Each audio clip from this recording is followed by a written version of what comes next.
And for more on the Fed's decision to keep rates unchanged, as well as its impact on the markets, we're joined by Brian Weinstein.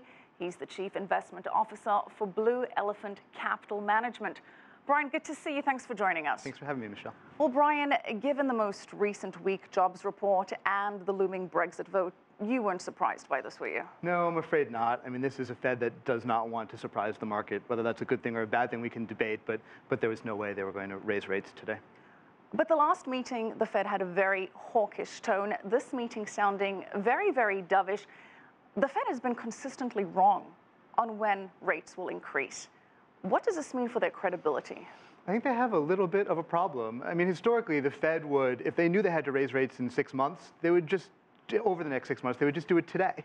Because if you're that sure, 25 basis points can't be the driver of the entire economy. So if you know the conditions are met for a rate hike, then the Fed should do it. But to waffle back and forth between every meeting, between one number, here and there, makes it look like they just don't know what's going on. So what does that waffling indicate then? To me, what it indicates is a fundamental problem with the Fed has. If the Fed funds rate were 2.5%, we would not be debating Fed rate hikes right now. Right. So the Fed thinks that they're at emergency rate conditions still, basically 0, 25 to 50 basis points, but they've been there for 7 years.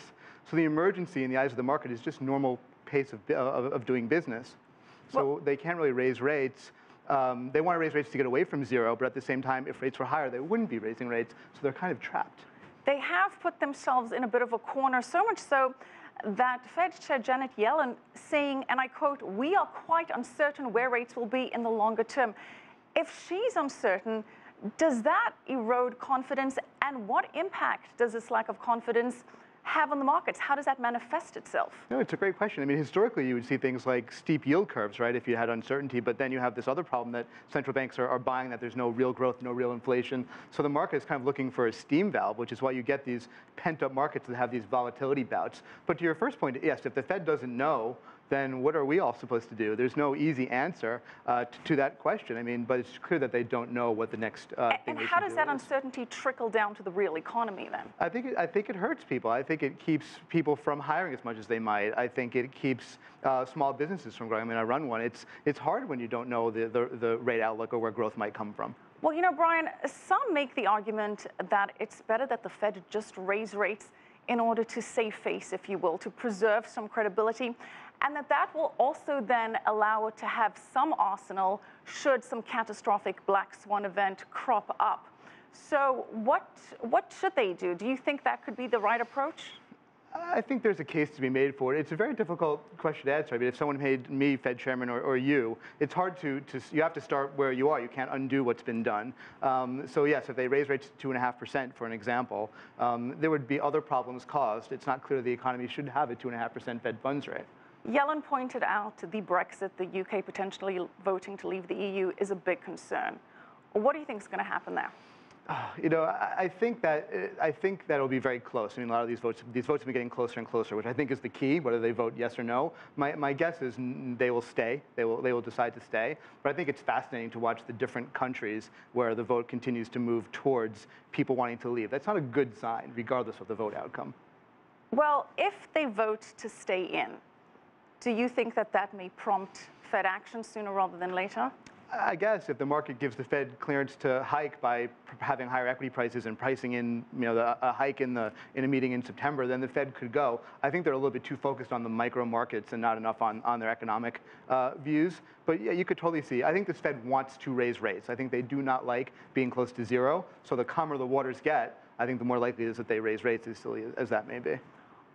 The Fed holding steady, the trend of cheap money continuing. What does that mean for the U.S. economy?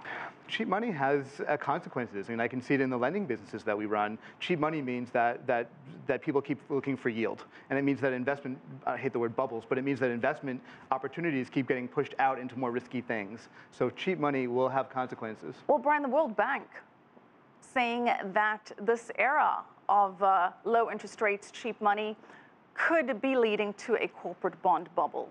Do you agree? There's been a lot of leverage out in the corporate bond market, and I think investors could easily leave that market. It has a very low rate, a very high duration. It doesn't look like a great investment opportunity for the long term. So it's one of the places where you'd worry that too much leverage has been taken out that will not be able to be grown out of as time goes on. All right, Brian, look into your crystal ball and tell me when you forecast the next Fed rate hike to be. I personally don't think they'll go again this year. I think that may be it. Again, I could see a window of just if there was a little bit of calm, they go one more time. They obviously want to. I said why they want to is a different question. So I could see one hike maybe in September. But again, then you're going to get other excuses too. You get into election season. There's always an excuse. So my guess is growth does not pick up enough, inflation does not pick up enough, and employment's been a little bit shaky, probably stays a little bit shaky. So my guess is they don't go again. No rate hike for the rest of the year. All right, we'll see if you're right. Thanks so much, Brian Weinstein, Chief Investment Officer for Blue Elephant Capital Management.